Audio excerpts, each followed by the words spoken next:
position du corps, elle est même, je dirais, aussi importante que l'outil. C'est elle qui fera qu'on fera un bon travail ou pas. Parce qu'il se déforme quand tu appuies. Pourquoi je suis obligé de me laisser là, faut que je le remette comme ça.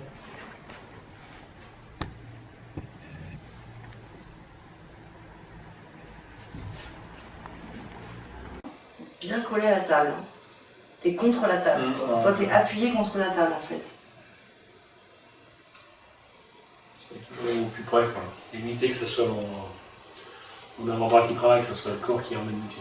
Toi, ta position de main, donc tu as ton outil, comme tu dis, avec tes deux doigts, ton index et ton majeur qui sont derrière, ta main gauche voilà, qui maintient ta pièce de cuir, parce que tu as une pièce, effectivement, on voit très flottante. Bah, parce qu'il n'y a pas beaucoup d'épaisseur, donc elle est amenée à bouger un petit peu. Je crois que tu as tes hanches qui sont, on va dire, perpendiculaires à la table, tu n'es pas face à la table, tu es en parallèle de la table, très légèrement tourné vers la table quand même.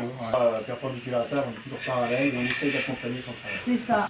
Les jambes, et notamment cette jambe gauche, légèrement fléchie, et cette jambe gauche, vous avez toujours un décalage, avec souvent la jambe qui n'est pas contre la table, qui prend, alors un coup c'est d'avance, mais après hop, il va venir la remettre devant. Comme il y a un... Oui, parce qu'on est en point d'appui, on est toujours en point d'appui sur deux jambes, que d'être deux.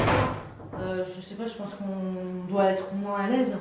Et puis il y a le fait là aussi qu'on avance sur une longueur, donc on essaye d'être parallèle à la table pour être dans le sens de son corps. Son bras aussi, il suit son corps et il suit le sens du cuir, donc on va pas se mettre en perpendiculaire de la table pour aller couper, ou finalement on va être obligé de travailler avec notre coude et pas avec l'ensemble de nos bras. Parce que tu as le poids du corps qui te sert pour couper là aussi. Parce que selon le poids que tu vas mettre, si tout le poids de ton corps, tu vas faire trancher le truc ou pas. Parce que qu'à la main, ça peut être fastidieux aussi. Qu'à la main, tu t'épuises. Alors que si tu transfères un peu de masse dessus, boum, ça tranche. C'est comme ça qu'il avance tout seul. Enfin, on a l'impression qu'il avance tout seul en fait, mais c'est le poids. Je veux dire, la première fois, tu vas passer sans trop appuyer avec ton corps. Juste pour être sûr de bien suivre ton trait, donc tu te concentres plutôt sur suivre ton trait pour faire une saignée. Et par contre, après, enfin moi en tout cas c'est après où je vais plutôt transférer de la force. Ok, ma saignée elle est faite, maintenant en gros je peux m'engouffrer dedans et je peux appuyer plus fortement, quoi. Je sais que mon couteau il va être guidé par cette première tu sépares, tu gères ta trajectoire d'abord et ensuite tu gères le tranchant. Alors si les deux ils sont ensemble, ça va dépendre de mon cuir. D'accord. Là c'est sur des cuirs un peu fins, un peu qui viennent facilement, pourquoi pas faire les deux, mais sinon si j'ai des cuirs qui sont plus rigides, moi je fais d'abord, on va dire, à la direction et ensuite à la queue. Je me disais en me disant, en fait c'est aussi une façon de mettre du poids dans la lame, de jouer avec le poids de ton corps. C'est peut-être minime, mais tu peux pas avoir du poids pour un cuir fait comme ça, sinon t'attaques la table. D'accord. Et si t'attaques la table, t'attaques les fibres. Donc tu rentres dans la table et t'avances plus. D'accord. Et après c'est pareil, tu peux pas... D'accord. Ouais, tu vois. T'exerces. On n'a pas l'impression que tu forces beaucoup là. Si tu forces de trop, tu rentres, tu traverses carrément le cuir et tu rentres dans la table. Là tu forces pas du tout, là tu passes sur. T'as juste à poser là, t'as pas besoin d'appuyer. Tu poses, tu tires derrière. Oui, parce que là il faut donner attention, toi, parce que ça gourdonne dedans. Une fois que tu as fait ta saignée, logiquement, le couteau, tu n'as plus qu'à glisser dans la porte et ça pique tout seul.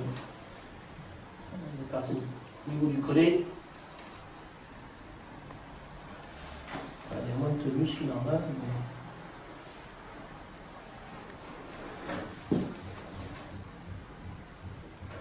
Voilà. Là, je suis une coupée. C'est ça, donc tu fais une saignée d'abord. Voilà. D'abord, je laisse tout simplement l'outil. C'est lui qui va me faire le premier passage. Voilà, c'est lui qui va me tracer la bonne ligne. Donc je le laisse travailler, je le laisse tranquille, je n'appuie pas. Puis après, le premier passage, j'en fais. Comme j'ai ma petite fente, mon couteau, lui, il va se guider automatiquement. J'ai juste aussi à le pousser, à le guider, à le maintenir. Et c'est mon outil qui fait le travail. Voilà, tout simplement. Et ça fait tout seul. Alors du coup, ça me fait penser à un truc, tu disais tout à l'heure, souvent les débutants, ils ont tendance à prendre l'outil, puis à rentrer carrément dans la table. Est-ce qu'en fait, ils se disent pas, il faut que je coupe en un coup? Si, il faut que je coupe. Il faut que je coupe. Il faut que je coupe. Ça, c'est normal. Hein. C'est normal. On leur dit, vous allez couper le cuir, donc il faut que je coupe. Alors, quelquefois, il y en a qui traversent. Alors, le même, c'est la table, parce que tu peux voir la table, quelquefois, il y a des scéniques. Oui, j'ai vu. Donc, il faut apprendre à connaître le cuir, mais il faut aussi apprendre à affûter des outils. Et comprendre quand est-ce qu'un outil coupe et quand est-ce qu'il ne coupe pas. Ça aussi, c'est une sensibilité qu'on voit aussi avec la matière, parce que la matière a de la résistance. Ouais. Donc, au bout d'un moment, la matière, tu auras beau avoir un outil, même s'il ne coupe pas, tu vas passer 10 fois.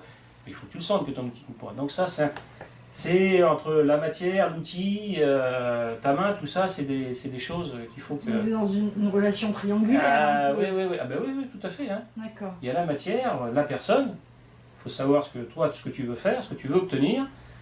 La matière, elle est là, et tu as l'outil pour t'aider. Alors tout ça, voilà, qu'est-ce que j'en fais? C'est ça la compétitivité. Donc il faut